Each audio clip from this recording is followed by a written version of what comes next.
Hi, this is Adam Nelson, Development Lead at AppAssure Software. I'm here to tell you a little bit about recovery point images in Replay App Image.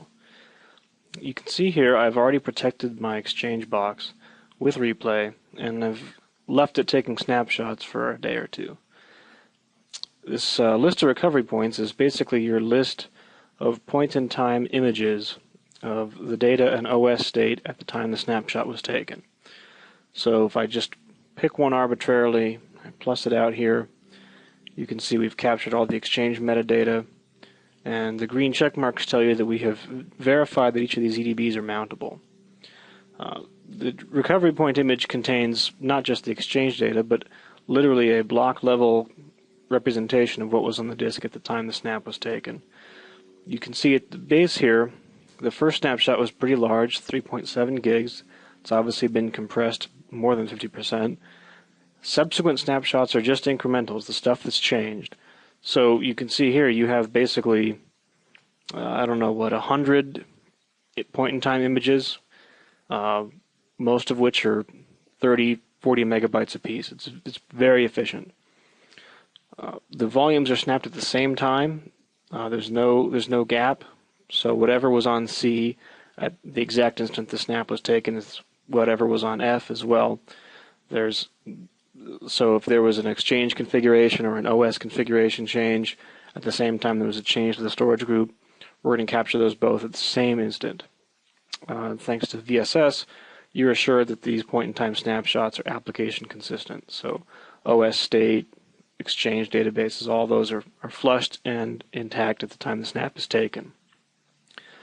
So you can see here again, I want to call your attention to the size of these recovery points.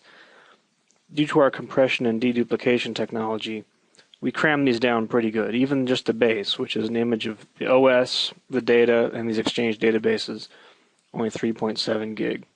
You can see here C on disk is actually 12.4 gig. F contains some small databases, so we're not getting a whole lot there, but this is a third of the size of the actual use space. It's incredibly efficient compression considering.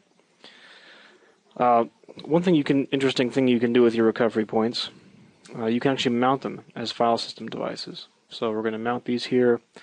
We're going to mount them read-only. I'm going to let this sit for a bit.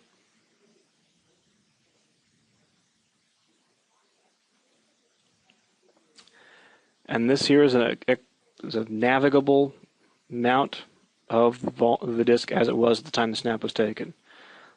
Any Windows application that can read files can interact with this. You can copy them off somewhere, dump them off to a tape, whatever you want.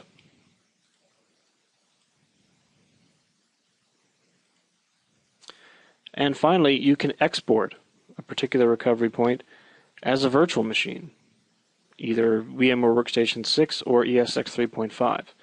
Specify a file system location, the volumes to export, and we'll go ahead and generate a bootable virtual machine containing the contents of these volumes at the time the snap was taken. Those are just some of the things that you can do with recovery point images in Replay App Image.